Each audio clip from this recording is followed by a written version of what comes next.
787 €. C'est tout ce que cette entreprise a dépensé les 3 derniers mois et ça lui a rapporté plus de 150 000 € de chiffre d'affaires. 150 000 €, c'est exactement ce qu'Eric faisait en une année entière avant. Aujourd'hui, on l'a fait en 3 mois.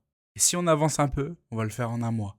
Eric, c'est un artisan voilier à Saint-Malo. À la base, il fabrique des voiles de bateau, il est artisan du nautique. Quand je l'ai rencontré, son acquisition de clients, ça provenait principalement du bouche à oreille et des quelques salons qu'il faisait à l'année. Il était plutôt bon, il le savait, mais il savait aussi ce qui lui manquait, de la visibilité. Mais il y a une seule chose sur laquelle il n'aurait pas pu parier, c'est l'effet qu'a eu la publicité en ligne sur son business. Pour lui, le digital, c'est sympa, mais pas vital. Et vous allez voir jusqu'à où ça l'a emmené. Aujourd'hui, il a même le problème inverse. Il a trop de demandes, trop de chantiers. On a été obligé de couper les pubs au minimum, au ras des pâquerettes, parce qu'on n'arrivait plus à suivre la demande.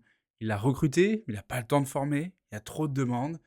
Et c'est exactement ce que je souhaite à tous mes clients. Dans cette vidéo, je vais vous raconter l'histoire d'Eric. Je vais vous raconter comment on a fait pour travailler ensemble. Je vais vous montrer le système étape par étape et je vais vous montrer comment vous aussi, vous pourrez le mettre en place dans votre entreprise. Alors dans un premier temps, Eric, c'est qui? Eric, comme je vous l'ai dit, il a une voilerie à Saint-Malo. Au départ, son cœur de métier, c'est la voile de bateau, la vraie. Celle qui prend le vent, qui doit tenir des années en mer, avec le sel, l'eau de mer, et qui doit résister aux tempêtes. C'est un savoir-faire avec lequel on ne peut pas tricher, sinon ça va se voir tout de suite. Et à côté de ça, il faisait aussi des voiles d'ombrage. Si vous savez pas ce que c'est des grandes voiles tendues qu'on installe dans un jardin, ça permet de se protéger du soleil. Sauf que sa voile d'ombrage, Eric, elle a rien à voir avec ce que vous pouvez trouver en grande surface. C'est exactement la même matière que sur une voile de bateau, c'est de la qualité nautique. C'est conçu pour rester dehors, pour encaisser le soleil, la pluie, le vent. Enfin, c'est fait pour absolument pas bouger pendant des années. Et le détail qui change tout avec sa voile d'ombrage, c'est qu'il a mis exactement le même système qu'on peut retrouver à l'avant du bateau sur un SPI par exemple. Il a mis un enrouleur.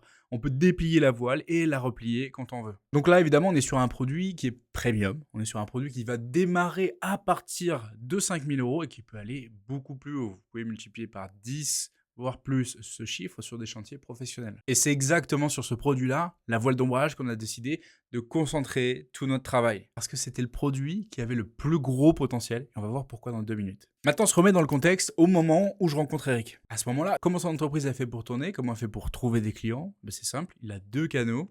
Le premier, c'est les recommandations des anciens clients. Et le deuxième, c'est les salons qu'il va aller faire dans l'année. Salons de l'habitat et autres. Et je veux absolument que vous compreniez bien le problème avec ça, parce que c'est le problème de 90% des artisans. Le bouche à oreille, c'est super, c'est hyper facile de signer un prospect quand il arrive, parce qu'on a été recommandé par un ami, un membre de la famille, et donc on n'a même pas besoin de faire de vente. Par contre, c'est impossible de le contrôler. Tu peux pas décider quand ça arrive, et tu peux pas décider combien t'en veux. Le bouche à oreille, c'est souvent un truc que tu subis, et tu peux très vite en devenir dépendant. Parfois, tu as un super mois, et parfois, tu vas avoir un mois creux. Et finalement, tu sais jamais de quoi demain sera fait. Ça, c'est pas possible pour une entreprise. Les salons, c'est à peu près la même chose. C'est quelques week-ends dans l'année, tu paies ton stand, tu t'installes, tu passes des journées entières à attendre, t'espères. Bon. Et surtout, c'est plafonné. Il n'y a qu'un nombre limité de salons et on ne pourra pas aller au-dessus. Donc voilà rapidement la situation. On a un artisan qui sait très bien faire son travail, avec un produit exceptionnel, mais on a une visibilité qui est hors de son contrôle, qui est irrégulière, et il ne sait pas comment la mesurer et la contrôler. Mais remettons à Eric ce qui est à Eric. Il avait bien perçu une chose. Et la plupart des patrons n'arrivent pas à le voir. Son problème, c'était absolument pas sa capacité à se vendre. Quand un client venait à lui, il le signait assez facilement. Lui, il était bon sur la vente et son produit, il parle de lui-même. Son problème, c'était la visibilité. Et ça, il en avait pleinement conscience. Il avait conscience que si simplement il était vu par plus de personnes, les bonnes personnes, eh bien, il arriverait à signer beaucoup plus de chantiers. Et ça, c'est une nuance énorme. Parce qu'il y a beaucoup d'artisans, quand ils vendent pas, ils vont remettre en question leurs produits, leur prix, ils vont se dire ah, c'est trop cher, c'est pour ça que les gens n'achètent pas. Peut-être même l'économie, oui l'économie n'est pas bonne en ce moment, le marché il est tendu. Alors que 8 fois sur 10, leur produit il est très bien. C'est juste que personne ne sait qu'ils existent. Donc impossible d'acheter. Le seul truc qu'Eric n'imaginait pas encore à ce moment-là, c'est que la publicité en ligne, ça pouvait résoudre tous ces problèmes. Et c'est à ce moment-là que j'entre en jeu. Maintenant, je vais vous raconter le concret, comment je m'y suis pris. D'abord, je vous explique le système global parce que c'est ce qui compose tout le reste. Okay, c'est une mécanique assez simple mais très bien rodée. C'est une mécanique en 4 étapes. En 1, on a des publicités en ligne qui vont être montrées sur Facebook et Instagram.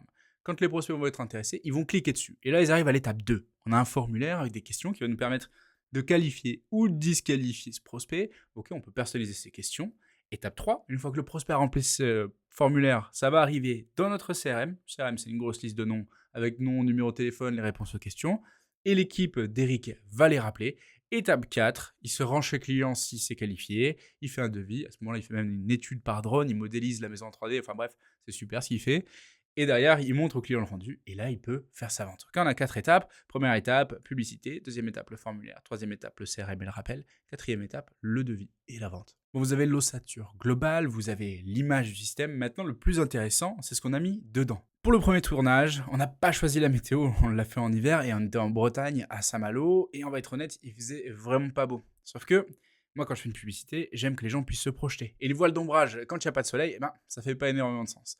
Heureusement, on a pu prendre des images qu'Eric avait déjà filmées, et on a filmé la plupart des publicités dans son atelier à Saint-Malo, qui est plutôt esthétique. Donc on a fait avec les contraintes, on n'a pas attendu, et vous verrez qu'on a eu raison, et on a attaqué sur plusieurs angles marketing. Le premier angle, ce que j'aime faire avec des produits comme ceux-là, c'est pas essayer d'inventer quelque chose ou d'aller très loin dans la recherche, c'est faire du marketing direct. On présente le produit, on présente les qualités et on incite les gens à laisser leur numéro de téléphone et leurs coordonnées pour qu'on les rappelle. Donc on a présenté la voile, on l'a montré, on l'a expliqué, on l'a montré sous tous les ongles, les matériaux, la personnalisation, etc. Point. Un autre angle, ça a été un angle comparatif, parce que c'est bien de comparer avec quelque chose. Parfois, vous pouvez voir un avant-après, par exemple pour une transformation physique. Mais là, on a fait un petit peu la même chose, on a pris le grand méchant et le grand gentil qui était la voile d'ombrage, et le grand méchant dans ce marché, c'était la pergola, qui coûte très cher, qui ne peut pas bouger, et donc on a fait tous les points de comparaison avec la voile d'ombrage. La pergola, c'est plus cher, c'est plus lourd, c'est beaucoup moins mobile. Et donc, en mettant la voile d'ombrage face à elle, c'était plutôt simple de montrer les avantages. Et on a aussi fait d'autres angles de comparaison. On a comparé avec les produits bas de gamme. Il y a des voiles d'ombrage que vous pouvez garder une année dans votre jardin, après la couleur elle est passée et vous pouvez plus en servir. Et les parasols que vous allez racheter tous les ans, c'est pareil. Le message était simple, c'était arrête de jeter ton argent par les fenêtres tous les ans, prends une bonne fois pour toutes, quelque chose qui va durer. Et là, dès ces premières pubs, ça a très bien fonctionné. On était entre 2 et 5 euros le prospect sur du haut de gamme, c'est très bien. Et ensuite, on a continué à travailler ensemble et je suis retourné filmer en plein été et là c'était magique. Là, on a pris une autre dimension, on s'est concentré sur le côté esthétique, le côté premium. On a pu filmer des plans avec la voile elle-même, quand elle est baignée de lumière, enfin bref, c'était super. En plus, on a une cliente à lui, ça fait 5 ans qu'elle a sa voile, elle nous a prêté sa maison, son jardin, avec une vue incroyable devant Saint-Malo pour qu'on puisse tourner des plans superbes avec une voile d'ombrage. On a fait quelque chose d'efficace, c'est qu'on a mis le produit dans son vrai contexte. Un jardin, du soleil et une terrasse qui donne envie. J'ai mis un autre argument que personne d'autre qu'Eric pouvait sortir. Vous savez, parfois on dit c'est du matériel de qualité militaire. Tout de suite on se dit waouh, c'est incroyable. On a fait la même chose avec Eric. On a dit que c'est du matériel de qualité nautique. Parce que le nautique, ça résiste énormément. Sur un bateau, vous devez avoir quelque chose qui va tenir aux intempéries, au sel, à la corrosion, etc. Et donc, tout le matériel d'Eric est de qualité nautique et ça, on l'a mis en avant. Pour quelque chose qui va rester dehors toute l'année, c'est un argument qui est décisif. Quand on est allé filmer à Saint-Malo, naturellement, la propriétaire de la maison, qui nous l'a gentiment prêté, qui était sur place, elle a échangé avec moi et elle m'a dit ça fait 5 ans que j'ai la voile, elle n'a pas bougé, elle est toujours de la même couleur. Bref, témoignage incroyable de la cliente sur place, que j'ai filmé bien évidemment pour le restituer au client. Mais du coup, c'était génial. Et moi, je suis content de bosser avec ce genre de personnes parce que je vois qu'ils font vraiment du bon travail. C'est pas que du marketing, c'est pas que des mots. Là, c'est sa cliente qui me le dit. On est chez elle, elle nous prête son jardin et elle prend du temps pour nous, pour l'aider à commercialiser son produit. C'est qu'elle en est vraiment contente. 5 ans après avoir un produit qui est encore de très bonne qualité et que l'on complimente encore, ça, il y a aucun marketing qui peut le battre. C'est le meilleur des arguments.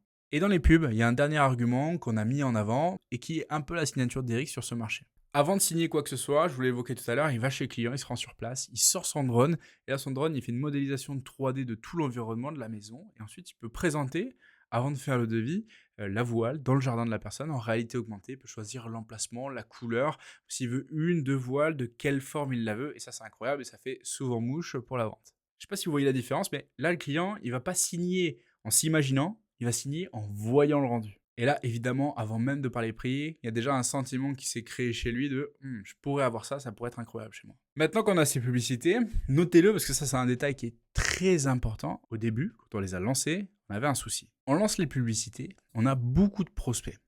Okay, on en a énormément. Mais il y avait une grande majorité de ces prospects qui tombaient des nues quand on a annoncé le prix. Ça peut arriver assez souvent. Ils ne s'attendaient pas à ça, minimum 5 000 € pour une voile d'ombrage. Est-ce qu'on s'est dit que c'était notre prix le problème? Non. Parce que le matériel est de qualité, bref, il y a l'installation, le savoir-faire et autres. Le problème, c'est qu'on ne parlait pas aux bonnes personnes. Ils n'avaient pas conscience que c'était du haut de gamme et que c'était à partir de 5 000 €. Donc l'équipe d'Eric passait du temps à appeler des gens qui n'allaient pas signer et donc tout le monde perdait du temps. Alors j'ai fait la chose la plus basique qu'on puisse faire. J'ai rajouté une case dans le formulaire qu'il faut absolument cocher pour pouvoir laisser ses coordonnées. J'ai conscience que ce sont des produits haut de gamme et qu'un chantier est à partir de 5 000 euros. Quelque chose comme ça. Et ça a tout changé. Si la personne cliquait sur non, eh bien, ces coordonnées ne rentraient pas dans le CRM, n'allaient pas à l'équipe et ça n'allait pas envoyer une information à l'algorithme publicitaire comme quoi ces personnes-là sont qualifiées. Par contre, toutes celles qui cochaient oui, elles avaient bien compris, elles arrivaient à l'appel, elles savaient qu'il fallait s'attendre à une certaine enveloppe et donc c'était beaucoup plus facile pour signer. Ça a été le jour et la nuit, hein. Juste après qu'on a activé ça, les gens, ils avaient déjà dans leur tête accepté que ça allait être une certaine enveloppe, ça a été beaucoup plus facile à signer et surtout son équipe s'est beaucoup moins fatiguée pour faire des ventes. Retenez ce principe, un bon filtre en amont vaut mieux que 10 relances en aval. Alors, c'est très beau, mais il ne faut pas que notre coût par lead, il explose les plafonds, il faut que ça reste raisonnable.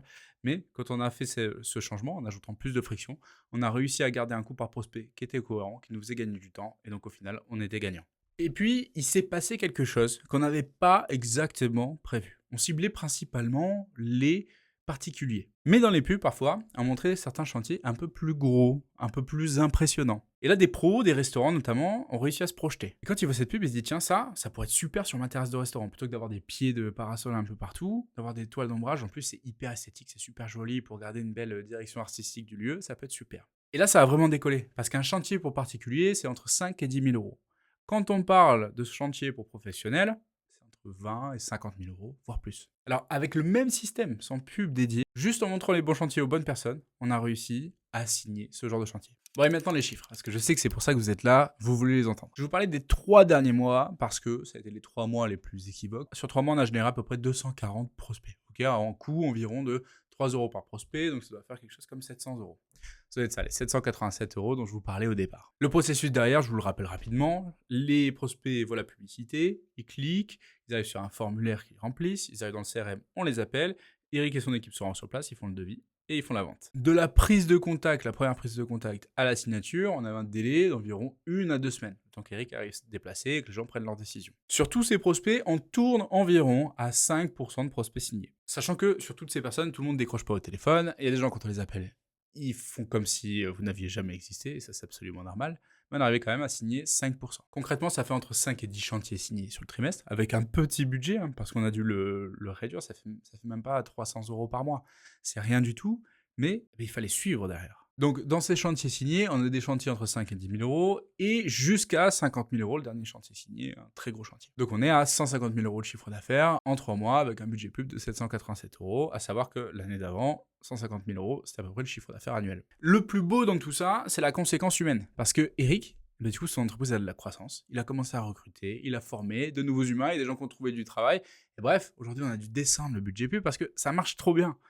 Et donc, il n'avait pas le temps de former les gens qu'il était en train de recruter. Donc, petit à petit, on est en train de scaler, d'être en phase de croissance. C'est le genre de problème que je souhaite à tous mes clients, sans exception. Alors, c'est beau cette histoire avec Eric, mais vous qui êtes artisan ou dirigeant d'une petite entreprise, qu'est-ce que vous pouvez retenir de tout ça pour votre entreprise? Alors, 3 choses principalement. La première, c'est que même si vous avez quelque chose dont vous avez l'impression que c'est ultra niche, fabriquer des voiles d'ombrage à Saint-Malo, c'est difficile de faire plus niche. Il y a une demande quelque part. Des gens qui veulent ce que vous faites, qui veulent votre produit, mais qui savent juste pas que vous existez. Et la visibilité, c'est la réponse à votre problème. Le deuxième, c'est que votre produit, c'est probablement pas le problème. Si vous avez des clients en face et que vous les signez facilement, c'est pas votre prix le problème, c'est pas votre produit ou votre service. Il faut pas tout remettre en question. Le vrai levier, c'est pas de mieux vendre, c'est juste d'être vu par plus de personnes, les bonnes personnes. Et ça, contrairement au bouche à oreille, ça se pilote avec la publicité en ligne. Et le troisième conseil, ça peut être contre-intuitif, mais pour vendre du haut de gamme, n'hésitez pas à filtrer les prospects. La petite case qu'on a rajoutée sur le formulaire pour filtrer les prospects, ça a repoussé du monde, évidemment. Et c'est exactement pour ça que ça a marché. On a eu moins de prospects, mais des prospects beaucoup plus qualifiés. Mieux vaut avoir 10 contacts qualifiés que 100 curieux.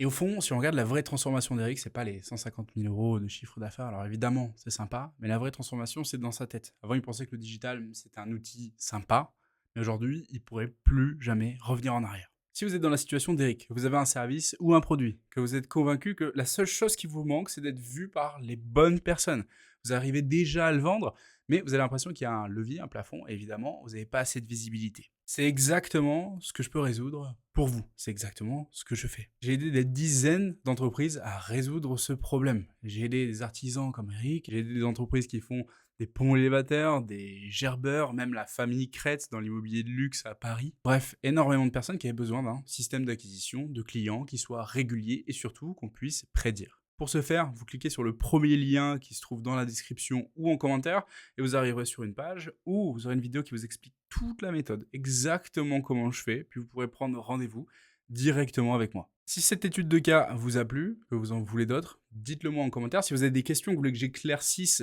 certains points, n'hésitez pas. Je vous recommande fortement d'aller voir la vidéo qui s'affiche à l'écran juste ici. Dans cette vidéo, je donnerai encore plus de détails sur le système que j'utilise. En attendant, je vous souhaite énormément de succès dans votre entreprise et je vous dis à bientôt. Ciao!